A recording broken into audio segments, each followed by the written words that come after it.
I'm very thankful to see you today. You're like a mentor for me, like a teacher, a virtual teacher. But for a very long time, I follow you on YouTube. So good to know that. What do you do when you're based out of?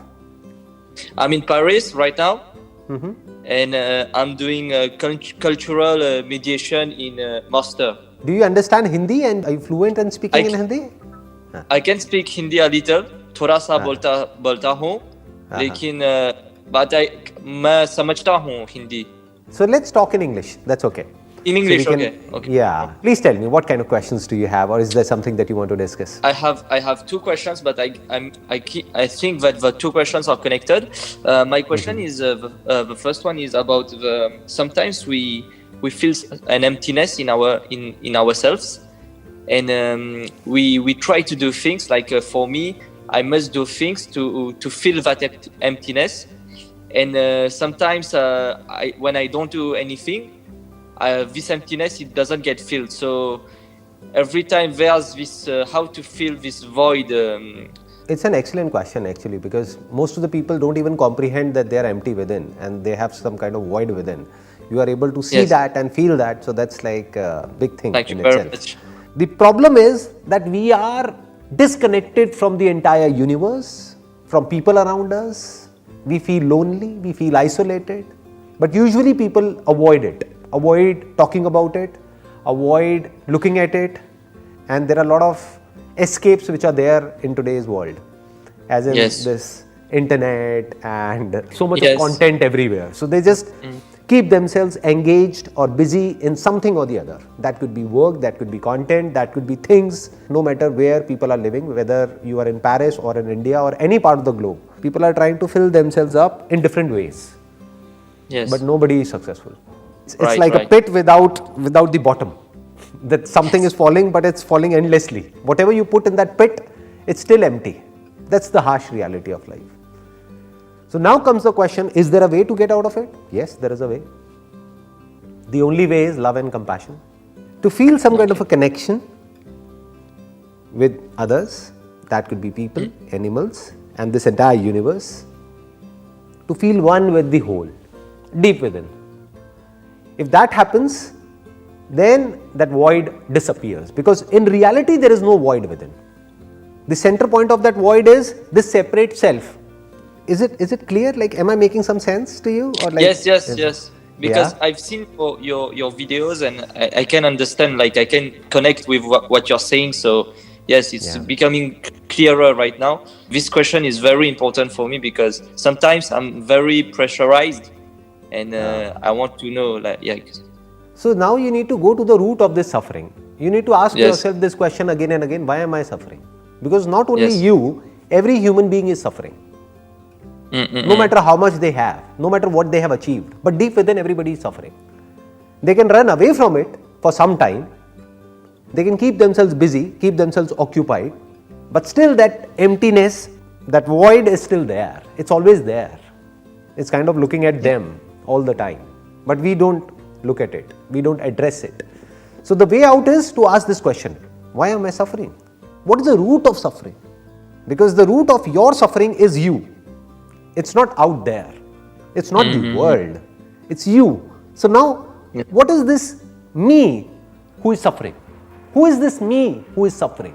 We need to ask these kind of questions. This I is at the center point of that suffering. Animals don't suffer.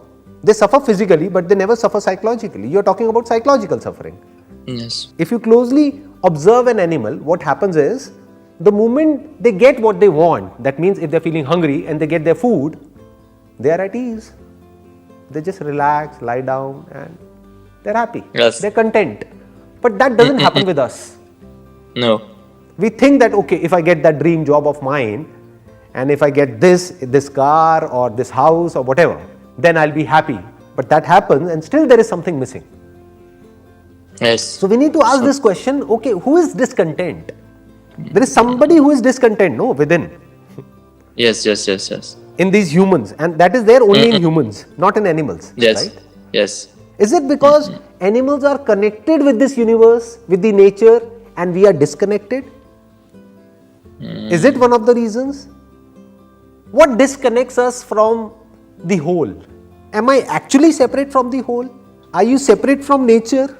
If I take all the elements of nature out of your body, where are you? What are you? So in reality we are connected, but at the level of our mind, because of the conditioning that we have received, all the beliefs, all the ideas, all those things which are there feeded here, that is making us feel separate, isolated, and that is the root of this void and this emptiness within.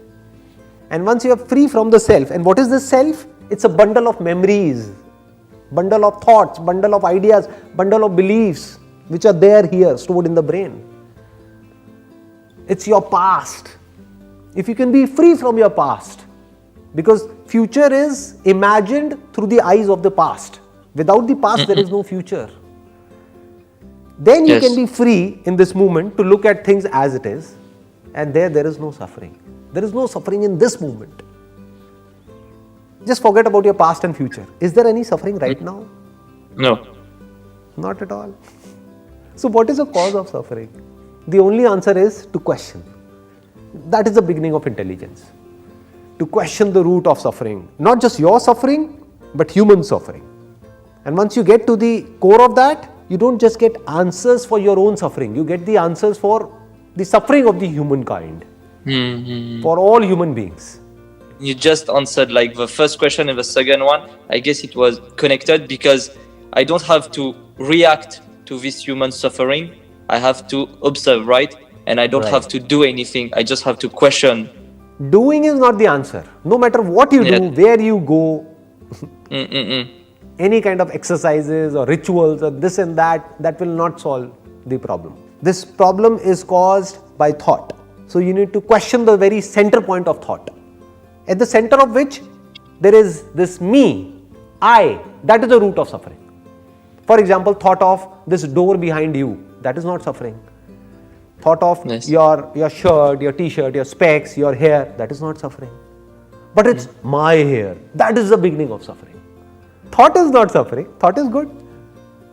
That's true. Right. You look at a table and there is a thought that it's a table. So you don't have to be thoughtless. You need to have thought in order to operate in this world. You need thought to drive a car. You need thought to go to work and do some work. You need thought in order to complete your master's or your PhD, whatever you're doing. You need thought. So thought is not suffering. But thought related to me, that is the beginning of suffering. And how can we be free from it? Not by doing something. By questioning. But by questioning this very I. Then once you reach that center point, you don't see that I anywhere. You don't see a real separation. You don't find that I. And that is the beginning of love. Love means to connect, to be one with the whole. Then there is a sense of gratitude within. And out of that gratitude comes this feeling of happiness or bliss or satisfaction. And now that void is not there anywhere. Because I am not separate from the whole. I am the whole. This whole universe is in me. It's not me versus the universe. That's how most people operate. Yes. Me versus the world. Right. Then I am the world. I am the whole. Then nothing can separate me from you. Whether our attires are different, whether our religions are different, our countries are different, no matter how different we look from each other, but we are one. That is happiness. To be connected, yes. Right. To be disconnected, just to sum up the whole thing that I've said, to be disconnected is suffering, and to connect is bliss.